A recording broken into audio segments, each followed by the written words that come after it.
Heart rate. The heart rate determines cardiac output. If heart rate rises, cardiac output increases. And if it falls, cardiac output falls too.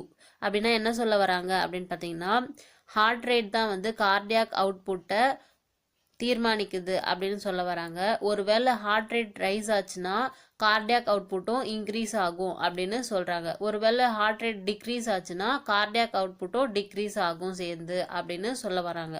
இன்னும் இதை தவிர்த்து சில முக்கிய காரணிகளும் heart ரேட்டை வந்து தீர்மானிக்குது. அது என்னென்னு அடுத்து வர ஸ்லைட்ஸில் பார்க்கலாம். The main factors affecting heart rate அப்படின்னா என்ன சொல்ல வராங்க அப்படின்னு பார்த்தீங்கன்னா, ஒரு சில காரணிகள் ஹார்ட் ரேட்டை அஃபெக்ட் பண்ணுது அப்படின்னு சொல்கிறாங்க. அல்லது ஒரு சில காரணிகள் வந்து ஹார்ட் ரேட்டை டிட்டர்மைன் பண்ணுது அப்படின்னு கூட சொல்லலாம். அது என்னென்ன அப்படின்னு பார்த்தீங்கன்னா, ஃபர்ஸ்ட் ஜெண்டரை வச்சு ஹார்ட் ரேட் வந்து டிஃபர் ஆகுது அப்படின்னு சொல்கிறாங்க. தட் மீன்ஸ் அவங்க ஆணா அல்லது பெண்ணா அப்படின்னு அவங்களோட ஜெண்டரை வச்சு ஹார்ட் ரேட் டிஃபர் ஆகுது. The heart rate is faster in women than men அப்படின்னா என்னன்னா, ஹார்ட் ரேட் வந்து பெண்களுக்கு ரொம்ப ஃபாஸ்ட்டாக துடிக்குது. கம்பேர் பண்ணுறப்ப ஆண்களை விட பெண்களுக்கு ரொம்ப ஃபாஸ்ட்டாக ஹார்ட் ரேட் இருக்குது அப்படின்னு சொல்கிறாங்க. Second is age. வயதை வச்சு அவங்களோட ஹார்ட் ரேட் வந்து டிஃபர் ஆகுது அப்படின்னு சொல்கிறாங்க. In babies and small children the heart rate is more rapid than in older children and adults அப்படின்னு சொல்கிறாங்க. அப்படின்னா என்னன்னா, இப்போ நியூ பார்ன் இன்ஃபேண்ட் அந்த மாதிரி குட்டி பாப்பாங்கள்லாம் இருப்பாங்களே, அவங்களுக்கு வந்து ரொம்ப மோர் ரேப்பிடாக துடிக்கும், ரொம்ப ஃபாஸ்ட்டாக துடிக்கும் ஹார்ட் ரேட்டு அப்படின்னு சொல்கிறாங்க. கம்பேர் பண்ணுறப்ப பெரிய குழந்தைங்களுக்கும் அண்ட் வந்து நம்மள மாரி அடல்ட்டாக இருக்கிறவங்களுக்கும் கம்பேர் பண்ணுறப்ப குழந்தைங்களுக்கு ரொம்ப ஃபாஸ்ட்டாக துடிக்கும் அப்படின்னு சொல்கிறாங்க. தேர்டு, ஆக்டிவிட்டி அண்ட் எக்ஸசைஸ் பண்ணுறப்ப நம்மளோட ஹார்ட் ரேட் வந்து டிஃபர் ஆகும் அப்படின்னு சொல்கிறாங்க. Exercise active muscles need more blood than resting muscles and this is achieved by an increased heart rate and selective vasodilation. அதான் சொல்கிறாங்க, எக்ஸசைஸ் பண்ணுறப்ப நம்மளோட ஹார்ட் ரேட் ரொம்ப அதிகமாக இருக்கும், இன்க்ரீஸ்டாக இருக்கும் அப்படின்னு சொல்ல வராங்க. Fourth, temperature. நம்மளோட பாடி டெம்பரேச்சரை வச்சு ஹார்ட் ரேட் வந்து கூடவோ குறையவோ இருக்கும் அப்படின்னு சொல்கிறாங்க. The heart rate rises and falls with body temperature. அதுதான் பாடி டெம்பரேச்சரை வச்சு நம்மளோட ஹார்ட் ரேட் வந்து ரைஸ் ஆகும் அல்லது ஃபால் ஆகும் அப்படின்னு சொல்ல வராங்க. Fifth, emotional state.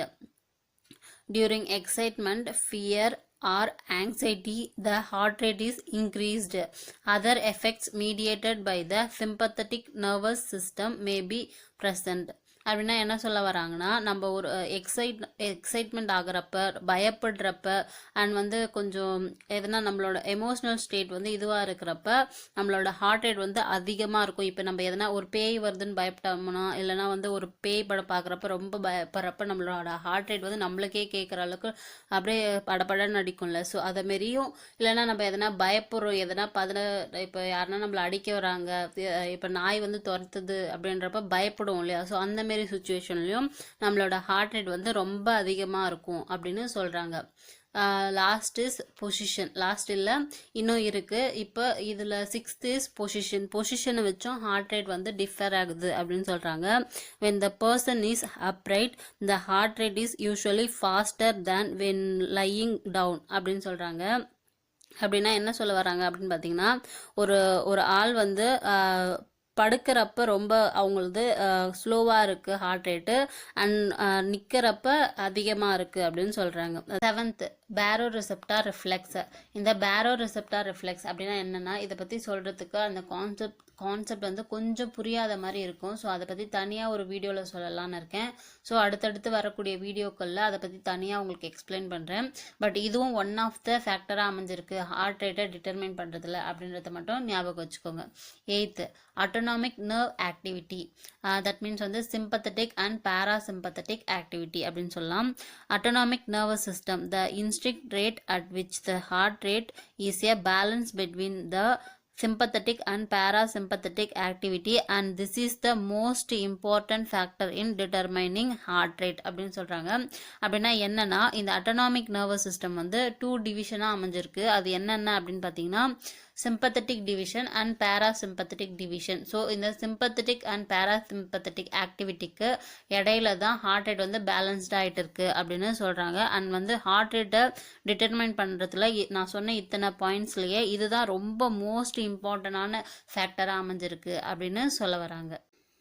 Last one is circulating chemicals. Chemicals means hormones அப்படின்னு கூட சொல்லலாம்.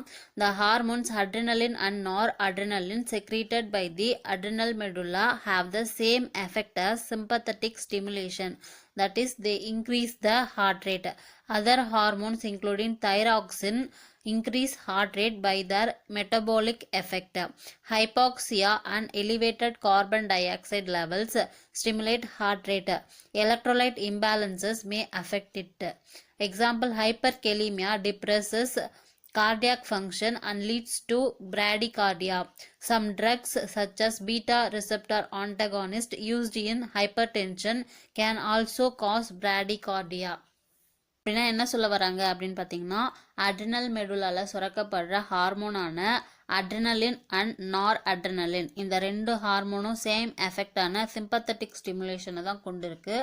இது வந்து ஹார்ட் ரேட்டை இன்க்ரீஸ் பண்ணுது அப்படின்னு சொல்கிறாங்க. அண்ட் அதர் ஹார்மோனான தைராக்சின் இந்த ஹார்மோனும் ஹார்ட் ரேட்டை இன்க்ரீஸ் பண்ணுது அதோட மெட்டபாலிக் எஃபெக்ட்னால அப்படின்னு சொல்கிறாங்க. And electrolyte imbalances May affect it.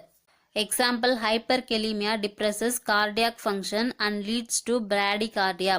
அப்படின்னா என்னன்னா, நம்ம பிளட்ல எப்போ பொட்டாசியம் லெவல் அதிகமாக இருக்கோ அப்போ வந்து அதுக்கு வந்து கார்டியாக் ஃபங்க்ஷனை டிப்ரெசஸ் பண்ணுது அப்படின்னு சொல்கிறாங்க.